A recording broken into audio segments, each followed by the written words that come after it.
पुरानी यारियां। मैं बरसों बाद अपने शहर लौट रहा था। स्टेशन आने में कुछ ही समय बाकी था। पेड़ पौधे पहाड़ सब तेजी से पीछे छूट रहे थे और मंजिल करीब आ रही थी। मंजिल यानी मेरा घर, मेरे अपने और मेरी मोहब्बत आफिया। एक झटका खाकर ट्रेन प्लेटफॉर्म पर रुक गई। मैं अपना सामान लेकर उतर गया। स्टेशन पर एक अजीब सा सन्नाटा था। भीड़ भाड़ वाली जगह ऐसी चुप्पी देखकर मैं हैरान था। कुछ सोचता समझता इससे पहले सामने से अरमान चचा आते हुए दिखाई दिए। बरसों से बाबूजी की गाड़ी वही चलाते आए थे। ये क्या माजरा चचा? मैंने उन्हें सलाम करते करते सवाल किया। चचा ने मेरे हाथ से सूटकेस ले लिया और तेजी से चलने लगे। अपने सवाल का जवाब न पाकर मुझे बेचैनी हुई और मैं अनमना से उनके पीछे चलने लगा। बाहर वही पुरानी सफेद एम्बेसडर कार खड़ी थी, बाबूजी की कार। मैं मुस्कुरा दिया। यह हमारे घर की पहली कार थी, शायद मोहल्ले की भी पहली कार थी। जिस दिन बाबूजी ने पहली बार इसको लाकर घर के सामने पार्क किया था तो हम गुरूर और खुशी के बादलों पर सवार हो गए थे। तब मैं 15 साल का रहा हूंगा और आफिया होगी कोई 13-14 बरस की। घर के सब लोग कार को अच्छी तरह देख परख के अंदर चले गए थे और तब मैं और आफिया चुपके से सामने की सीट्स पे जाके बैठ गए थे। मोहब्बत तो नहीं मगर दिलों में कुछ नाजुक एहसास जरूर थे। मुझे ख्यालों में खोया देख चच्चा ने कार का दरवाजा खोलकर मुझे भीतर धकेल सा दिया और जल्दी से ड्राइविंग सीट पे आके बैठ गए। उन्होंने कार स्टार्ट कर दी। मैं खामोशी से खिड़की के कांच से सर टिकाकर बाहर देखने लगा। शहर बदला बदला सा लग रहा था। स्टेशन की तरह रास्ते भी सूने पड़े थे। यहाँ वहां पुलिस की गाड़ियों के अलावा और गाड़ियां भी नजर नहीं आ रही थी। मेरे सब्र का बांध टूटने लगा। यहाँ कोई कर्फ्यू लगा है क्या अरमान चचा? मैंने हैरानी से पूछा। हाँ बेटा, कर्फ्यू लगा है। बड़े जोरों का दंगा भड़क गया था। उसके बाद हालात इतने बिगड़े कि पूरे शहर में धारा 144 लगा दी गई है। अरमान चचा की आवाज में फिक्र साफ झलक रही थी। कर्फ्यू? मैं घबरा गया। घर पे सब ठीक तो है ना चचा? हाँ सब ठीक है, कह के चचा फिर चुप हो गए। न जाने क्यों मुझे उनकी बात पर यकीन नहीं हुआ। मेरा दिल घर पहुंचने को बेचैन हो उठा। मैं दुआ करने लगा कि काश सब पहले जैसा ही हो। मेरा घर, मेरा परिवार और मेरी आफिया। आफिया मेरे बचपन की मोहब्बत थी। यानी जब से दिमाग ने मोहब्बत के मायने जाने, मैंने दिल के सांचे में हमेशा आफिया को ही ढाला और वो एकदम फिट लगी मुझे। मैं नहीं जानता कि आफिया ने मुझसे मोहब्बत करना कब शुरू किया, मगर अब करती है इसका मुझे पूरा यकीन था। पहले हम इशारों इशारों में अपने जज्बातों को एक दूसरे तक पहुंचाते थे। फिर एक रोज हिम्मत करके मैंने उससे अपनी मोहब्बत का इजहार लफ्जों में कर ही दिया। वो दिसंबर की सर्दियों वाली शाम थी जब फूलों की क्यारियां अपने शबाब पर थीं और आफिया की खूबसूरती भी।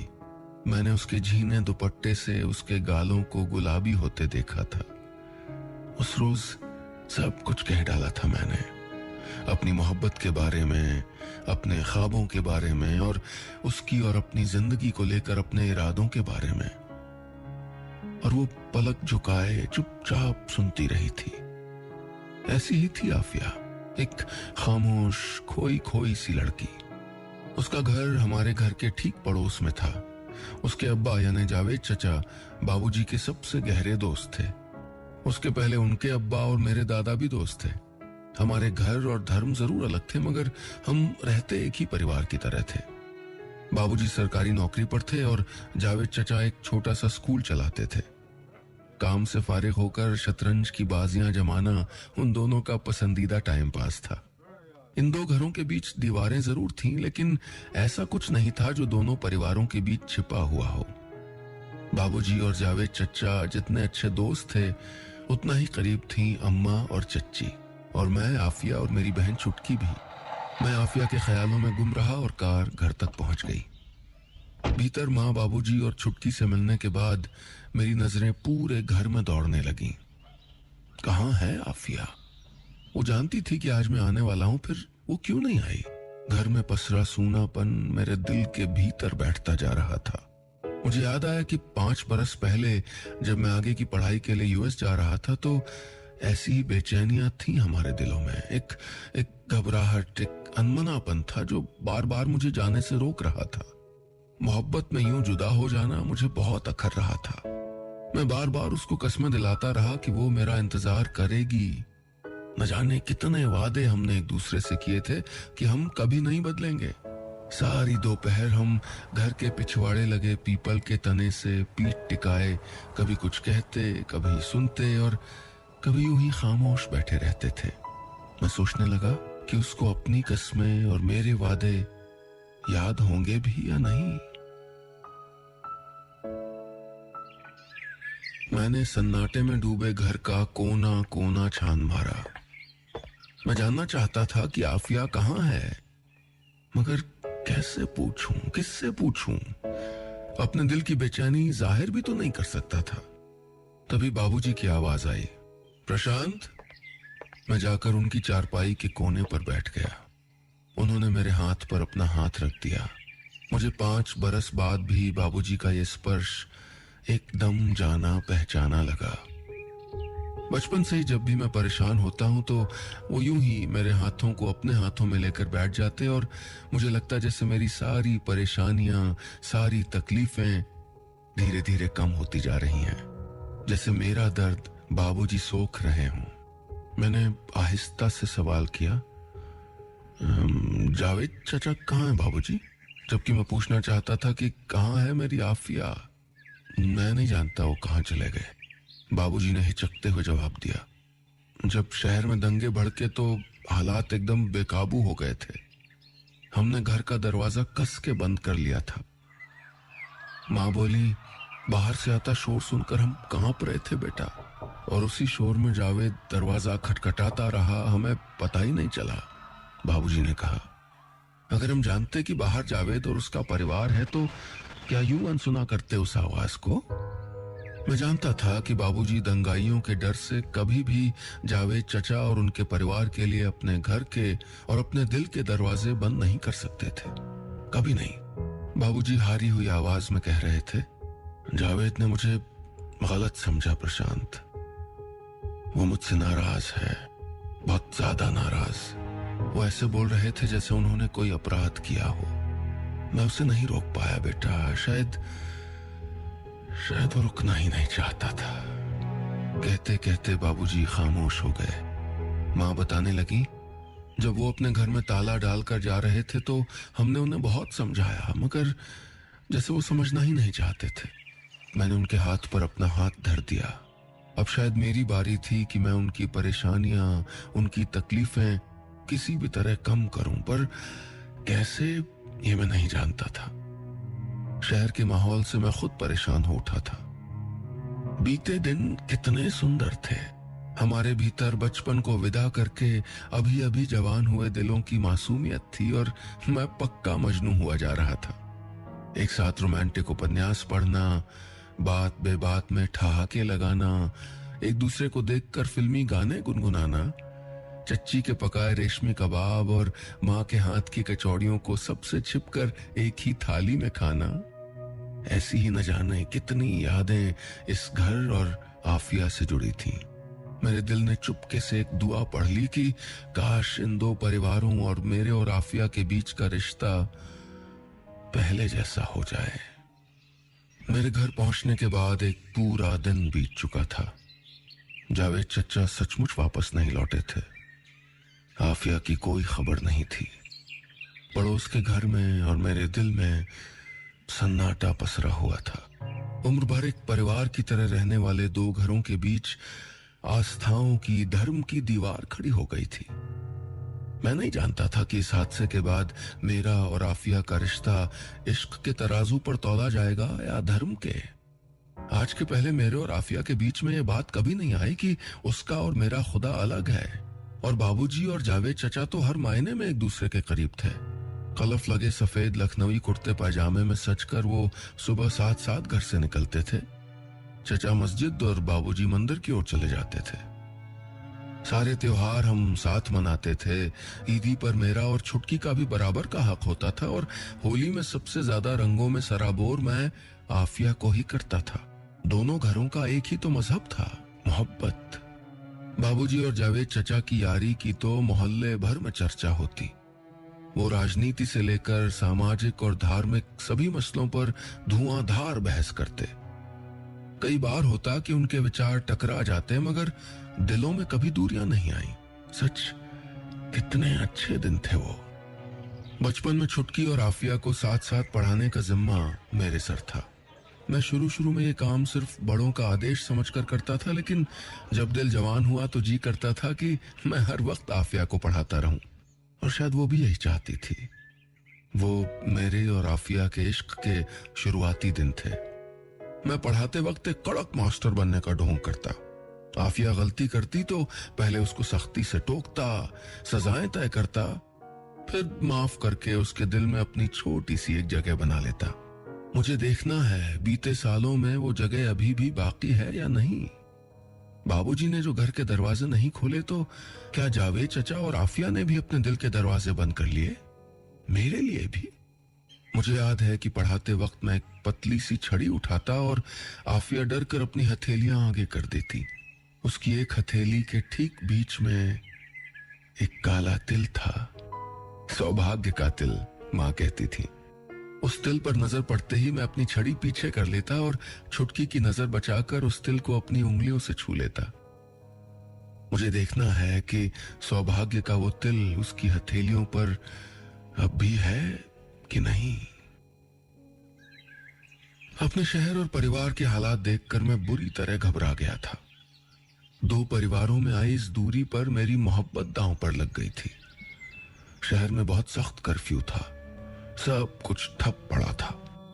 मैं हर हाल में आफिया से मिलना चाहता था, उससे बात करना चाहता था। मुझे बहुत कुछ कहना था, बहुत सुनना था। पिछले सालों में आफिया कभी कभी एसटीडी बूथ से मुझे फोन लगा लिया करती थी। हाँ, कुछ कहती नहीं थी, बस चुप रहती थी और मैं भी कहाँ कुछ कह पाता था। बिना कुछ कहे हम अपनी चुप्पियों से दिल के हाल जान लिया करते थे। फिर कुछ देर बाद अचानक उसकी आवाज आती, या अल्लाह 200 रुपए हो गए, और फोन कट जाता। इश्क की खामोशियां सुनने सुनाने के लिए शायद ये कीमत ज्यादा नहीं थी। 2 दिन बाद कर्फ्यू में ढील हुई तो मैं पुराने शहर की तंग गलियों में निकल पड़ा। मेरा हंसता मुस्कुराता शहर कैसा वीरान पड़ा था। मैं यहां वहां भटकता हुआ वो चेहरा खोजता रहा जो बीते 5 बरसों में एक पल के लिए भी मेरे जहन से नहीं हटा था। मैं खोजता रहा जावेद चचा का चेहरा, उनकी 2 छोटी छोटी आंखें जिनमें मैंने हमेशा अपने लिए प्यार देखा था। मैं ढूंढता रहा चच्ची को, जिनके दुपट्टे के किनारे बंधे नोट मैं खोल के भाग जाया करता था। शाम ढलने लगी मगर कुछ हासिल नहीं हुआ। इस शहर की तरह मेरी धड़कनें भी सुस्त पड़ गईं और मैं घर लौट गया। पड़ोस के घर के दरवाजे पर अब भी ताला लटका था। मेरा मन अपने आज से घबराकर बार बार पीछे चला जा रहा था। 5 बरस पहले बाबूजी ने मुझे पढ़ाई करने विलायत भेजा था। मुझे लेकर उनके मन में बड़े बड़े सपने थे। जावेद चचा का भी बड़ा मन था कि मैं पढ़ाई के लिए बाहर जाऊं। बाबूजी पैसों के जुगाड़ में लगे थे, तब जावेद चचा ने अपने फिक्स डिपॉजिट्स लाकर बाबूजी के हाथ में धर दिए थे। बाबूजी की आंखें भर आई थीं। जावेद, तुमसे नहीं ले सकता ये पैसे। आखिर आफिया की शादी के लिए भाभी ने बड़ी मेहनत से जोड़े हैं। अरे जब हमारे बीच कुछ भी मेरा और तुम्हारा नहीं है तो फिर ये कागज के चंद टुकड़े मेरे कैसे हुए? और रही आफिया की शादी की बात, तो वो भी हो जाएगी, चचा ने कहा था। वो मेरी ओर देखकर मुस्कुराए थे। उस पल मुझे लगा था जैसे उन्होंने आफिया का हाथ मेरे हाथ में दे दिया हो। न जाने कहां चला गया वो वक्त, वो हसीन पल कहां गुम हो गए।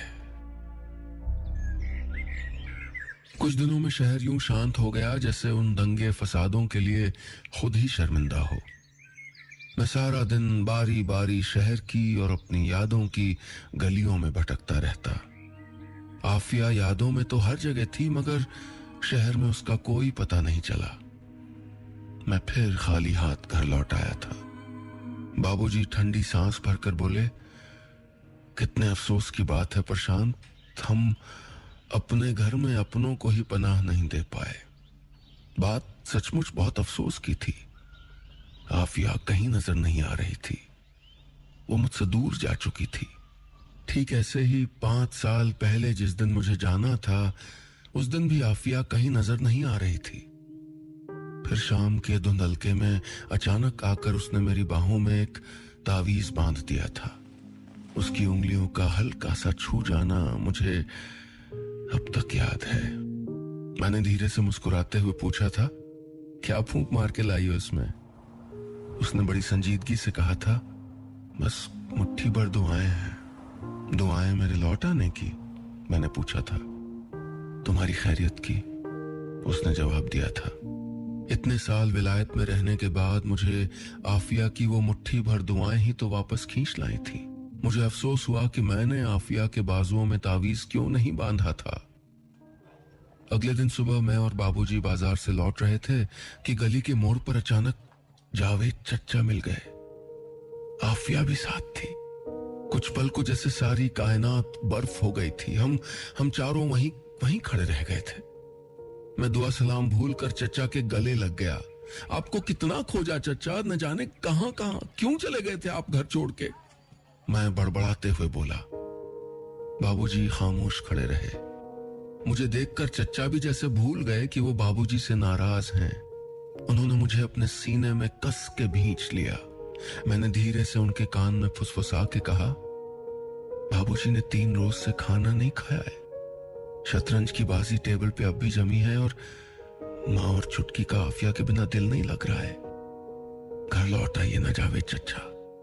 चचा ने मुझे झटके से अलग कर दिया, लेकिन उनके कुछ कहने के पहले बाबूजी उनका हाथ पकड़कर घर की तरफ ले जाने लगे। चचा ने बाबूजी को नजर भर के देखा और चल पड़े उनके साथ। थोड़ी सी देर की खामोशी थी बस। फिर दोनों ऐसे बतियाने लगे मानो कुछ हुआ ही नहीं हो। जरा सी गलतफहमी थी, जरा से मैं दूर हो गई। पुरानी यारियों के अपने रंग ढंग हुआ करते हैं। मैं और आफिया भी चुपचाप उंगलियां थामे उनके पीछे चल पड़े। बस इतनी सी थी ये कहानी।